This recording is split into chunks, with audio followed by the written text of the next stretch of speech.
Hallo, this is Hans, the Dutch guy with much Dutch, and this time we will see how to pronounce in a regular Dutch accent het Kröller-Müller Museum. This is the way we say Kröller-Müller. Kröller-Müller.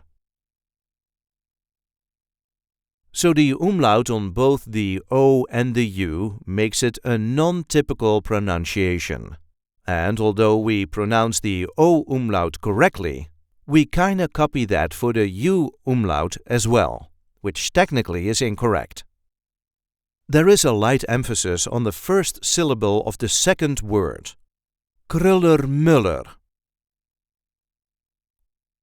Kröller-Müller. Kröller-Müller.